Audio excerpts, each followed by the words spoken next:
বিএনপির নীতি নির্ধারকদের কাছে এই মুহূর্তে ব্যক্তিগত জনপ্রিয়তার চেয়ে দলীয় সংহতি সবচেয়ে বড়। স্বতন্ত্র প্রার্থীদের চোখে পানি থাকলেও দলের হাইকমান্ড কোনো আবেগ দেখাতে নারাজ।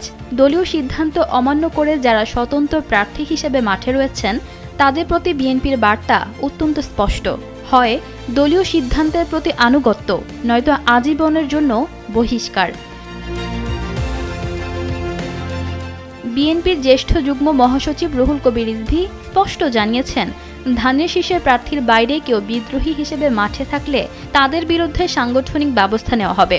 দলের চেইন অফ কমান্ড বা শৃঙ্খলা বজায় রাখতে কোনো প্রকার আপোষ করা হবে না। আগামী ২০ জানুয়ারি প্রার্থিতা প্রত্যাহারের শেষ দিন। এর মধ্যেই স্বতন্ত্র প্রার্থীদের তাদের মনোনয়ন ছড়িয়ে নেওয়ার নির্দেশ দেওয়া হয়েছে, অন্যথায় আজীবনের জন্য বহিষ্কার করা হবে। ইতিমধ্যেই ব্যারিস্টার রুমিন ফারহানা এবং সাইফুল আলম নীরবের মতো শীর্ষস্থানীয় ৯ নেতাকে বহিষ্কার করে দল তার কঠোর অবস্থানের প্রমাণ দিয়েছে।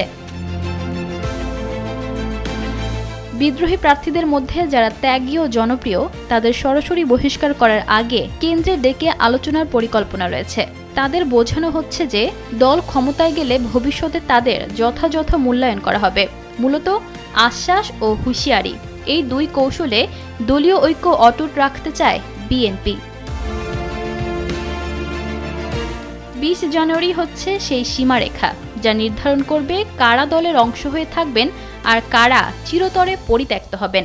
২০ তারিখের পর আর কোনো আপোষ নয়, কেবল কঠোর সাংগঠনিক পদক্ষেপ। ইশিতা আক্তার, সময়ের আলো।